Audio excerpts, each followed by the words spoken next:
Thank you, everyone. Could everyone hear me okay in the back?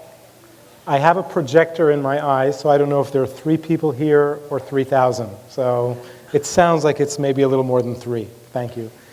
I could or should be able to control something over here. There we go. So the title of this session, which I have to say I'm very impressed, and thank you again for your amazing student organizers to put this together, Be the Variable, right? Go change the world. And as an academic economist, my job is, there are those who, they say those who can do and those who can't teach, right? I teach. And my job, the way I see it, is to change the way people think about the world, to give them tools and benchmarks of how to think about decisions, how to think about the economy, how to think about their own individual decisions. And it seems to me that being the variable, very noble cause, you have to first understand what the variable is. How do you make impact? How do you change the world? And that's easier said than done. So let's start with a very straightforward question, which would be, why is this stream popping up? Okay. Okay, tech support. There we go. So just out of curiosity, anybody here thinking about your career? Yes? Okay. So if you're a freshman and you're thinking about your career a lot, you're not having enough fun. If you're a senior and you're not thinking about it at all, you're having too much fun. Okay? So how would you think about your career? And the way I would suggest you think about it is what excites you, right? There are certain things you really want to do. I think that Joe was here earlier, said you really have to follow your passion. Well, the more passion you have about something, the better you're going to be at it. Second, how easy is it to get a job? And of course, how much does it pay, right? The starving artist might really love what he or she is doing, but if they can't make ends meet, that's a bit of a problem. So you really have to put a framework around this decision, right? And this is a simple example of what kind of career to choose. Beyond career, how do people make decisions more broadly, right? And as an economist, I would argue that they first have to start by asking the right questions, right? As a social scientist, gather information. What do I know about this decision? What is it going to boil down to? How will it affect me? What are the ins and outs? And okay, we're having some, okay.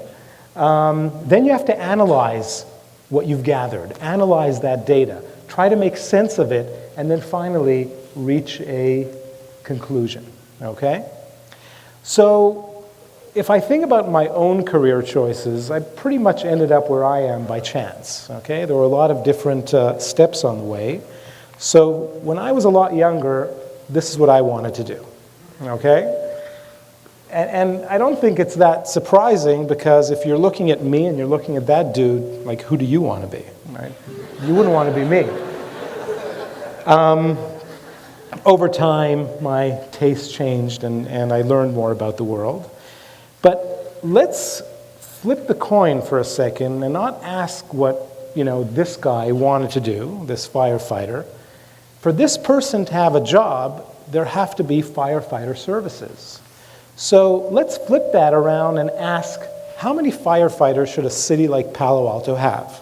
There's a firefighter station down on Arastradero, I'm sure you've all seen it, and several sprinkled around.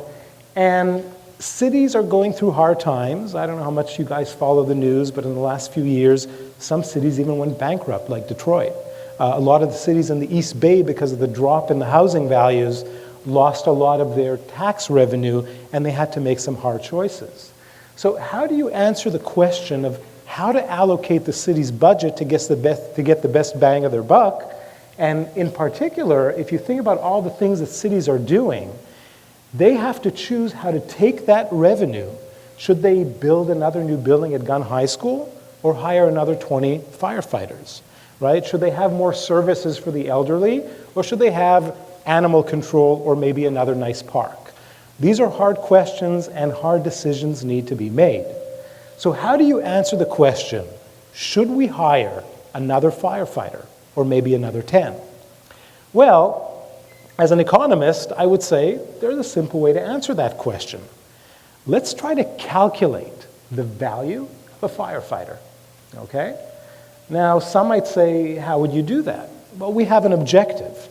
Firefighters are supposed to save lives and reduce property damage. Now, luckily, not too many lives are gone with fires. Most of the time, people get away before it reaches that fatal point, but damage always happens. So, what could we do in terms of getting data to see how much damage will be changed if we hired one more or one less firefighter? So let's gather that data. And how could we do this?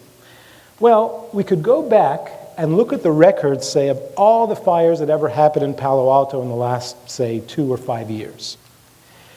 For every fire, we'll ask ourselves, 1, how many firefighters went to put out that fire?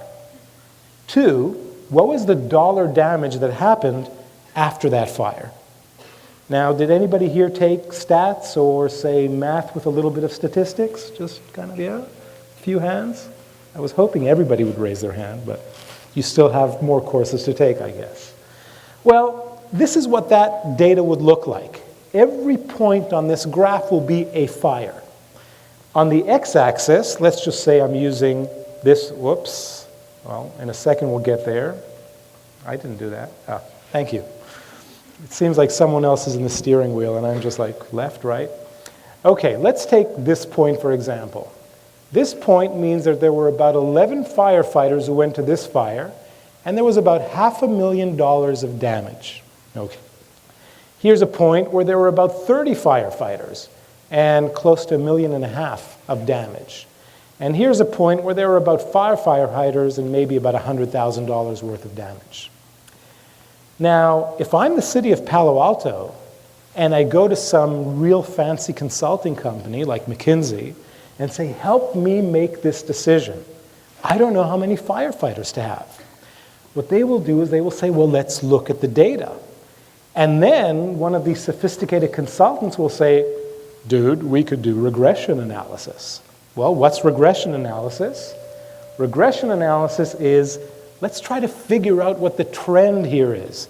How does the variable that we're interested in choosing, the number of firefighters, affect the variable that we're interested in controlling, the amount of damage? And we're going to look at this data and we're going to scratch our heads because what does this data tell me? This data tells me that the more firefighters I have, the more damage I have. And if I should make a decision of how many firefighters to hire, the answer should be 0. Okay? No firefighters, no damage. Well, you have to ask yourself, do you believe the relationship? What's the variable? The data is true. This data is not made up. How do we make sense of it? How is it that the data is telling us you should hire less firefighters? Well, let's look at an easier case where I think it's going to be pretty straightforward what's going on. Do you think ice cream causes skin cancer? Does anybody here like ice cream, by the way? Yeah? Okay. Well, the data suggests that you may want to stop eating ice cream. Because on the x-axis, the variable of choice, ice cream, you see the average number of ice cream sold in different periods. On the y-axis, you see the percentage of the population reporting skin problems, in particular pre-melanoma and melanoma skin cancer. So the question is, do you believe this relationship? But it's in the data. So why is it that when more ice cream is sold, there's more problems with skin? Because when do we eat ice cream? When it's hot. When are we on the beach wanting to look awesomely tanned and giving ourselves skin cancer? When it's hot. Okay? This is easy. Now, what about the firefighters? That's a little harder. Because why would more firefighters be related to more damage? Because when the fire is expected to be bigger, there's someone who is going to answer the 911 call. Hello, sir, yes? Oh, you want to report a fire? Oh, your doghouse in the backyard is burning. Fine. I'm going to send a little truck with 2 little firefighters, and they're going to put out that doghouse. If the call comes in and says, hi, I'm calling from Bank of America on the corner of El Camino and Page Mill, the first 2 stories are on fire, every single fire truck in Palo Alto is going to go there.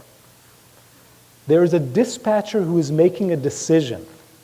And if we just take the raw data without understanding what generates it, we are going to make the wrong decision.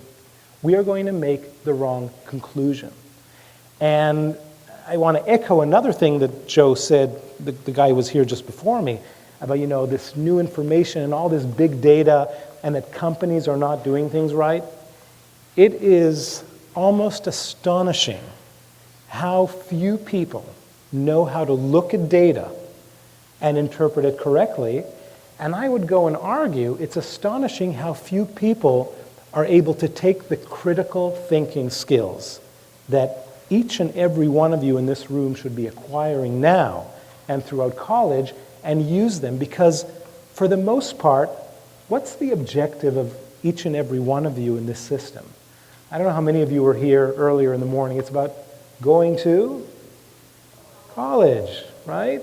What are you doing? You're working your asses off so that you get straight A's so that you can get into the college that you want. Are you stopping to actually learn on the way, learn how to think, learn how to apply critical thinking, how to question things? Well, cities, they're all run by politicians, and ice cream vendors, well, none of them went to college. Maybe we just don't know how to look at things for those guys. Of course, businesses, on the other hand, they must be getting it right? They're run by all these smart people, all these CEOs and so on. They all got MBAs, and some of them I even may have taught at some point in my life. So let's ask that question for businesses, and this is where I got a little exposure in the last 3 years of my life when I comfortably left the ivory tower, where I sit generally at Berkeley, and I'm not in the campanile, but we call it the ivory tower, and I went to work in industry for a little over 2 years. Well, here's a topic that I spent a lot of time thinking about and working on and writing about, and that is the effectiveness of advertising in the last couple of years. So I'm sure you're all familiar with a page that looks like this. Does anybody here use the internet? Just out of curiosity. Yeah, okay. And some people here might even use Google search. So imagine I go on to the internet, I open up my browser, and I type in Macy's. Okay, so there's what I typed in. Oh, that's a little out of place. And when I type in Macy's and then I'll click on the search, I'm going to get 2 things over here. I'm first going to get that top entry. Do you see this little yellow ad thing over here? In order to get that ad, Macy's had to pay Google, or at least promise to pay, that if I click on this, Macy's will pay Google a few pennies. But notice that right below that ad is a free organic listing. This would pop up whether or not Macy's would pay Google, okay? Because Google's search engine is asking itself the following question. Steve Tadelis just typed in Macy's. What is he looking for? The most likely place that he's looking to go to is Macy's. Surprise, surprise. Let's show him Macy's. And in parallel, Macy's is telling Google, oh, if anybody searches Macy's, I want to have an ad that pops up there that has Macy's in it. And Macy's will pay Google. So here's the question. How much should Macy's pay Google for that ad? And this practice, which is called brand name advertising, is very prevalent. Many, many companies do that. If you want to fun at home, just start typing in company names that you know of and see how many times this happens. Well, Macy's, they're in the business of selling clothes and shoes and all sorts of funky stuff. They're not in the business of understanding how to spend advertising dollars. That's what advertising, marketing, analytics companies do. They come to companies like Macy's and they say, here's what you should do with your advertising money. And how would they do that? Well, remember that nice linear line that we used for the firefighters and the damage? They're going to do something similar. What's the variable? The control variable that we're actually choosing is how much money to spend. The outcome variable will be sales. The assumption is that sales are a function of advertising, and in particular, the more we advertise, the more we should get sales. Kind of makes sense. Well, the assumption is that when Macy's pays for advertising, more people will respond to that, and then they will go and buy more Macy's products. But now let's think about paid search data and how it's generated. For Macy's to get someone to come and buy at their store, online, for example, they have to go through the internet and find Macy's. Now, if they clicked on one of those ads and they got to Macy's that way, we could compare their behavior to people who didn't click on the ad and see whether they bought or not at eBay. Now, on Macy's, sorry. Now, what will the data tell them? The data will tell them that people who clicked on the Macy's ad bought 100 times more than people who didn't click on the Macy's ad. Conclusion, the Macy's ad is really, really valuable. You should put money on trucks and send it over to Google because they're bringing you really valuable customers. Now we take a step back. If I'm one of those people who clicked on the Macy's ad and came to Macy's and bought something, is it the ad that caused me to go to Macy's? Or was it me typing Macy's into the search box because I want to go to freaking Macy's to buy something that caused the ad to pop up and make it easy for me to click on it? What do you think? The second, right? Now, when you just take the data and run these regressions, the data will tell you these ads are super valuable. If you then understand that to get the ads, it has to be customer intent, and you would correctly measure it, you know what the value added of these ads becomes? 0. Okay? So this is an example, and this is out of real work that I've done at eBay, of how companies, smart companies, data-driven companies, are making these decisions in the absolute wrong way because they don't understand what the variable is, where it's coming from, and what the data generating process is. Now, how does this all relate to Be the Variable, which is what this conference is all about, this TEDx conference? Well, for me, I think it boils down to 3 very important aspects that relate to questions. The first is question the status quo. Each and every one of you is sitting in classes, watching television, reading the newspaper, I hope, and getting information. And sometimes it's kind of obvious. Yeah, 2 + 2 is 4. We already know that. Sometimes it's a little less obvious. And when you see things that are happening around you, they've happened this way for 100 years, why is it happening that way? Why did we reach the place we're at?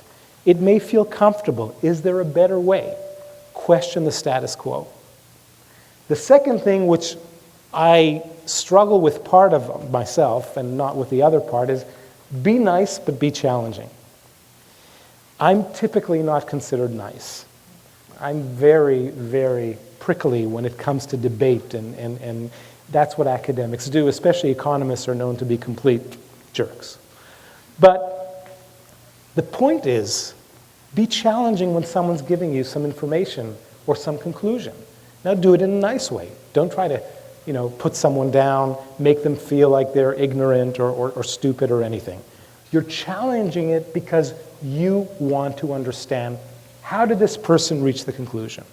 Why is what you're saying the right thing? And last but not least, take nothing for granted. Every time someone comes and reaches a conclusion, makes a point, they are basing it on assumptions. You need to understand what the assumptions are that people base their arguments off of. Because we shouldn't disagree on logic, on how people reach decisions. But we should definitely feel comfortable disagreeing on assumptions until they're confronted with data, with reality, with facts.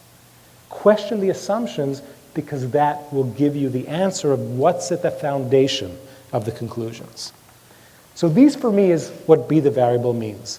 Here's what I think you need to take away to be able to be that phenomenal person that's going to change the world, is by constantly remembering that interpreting the world requires critical thinking, and critical thinking requires asking lots of questions.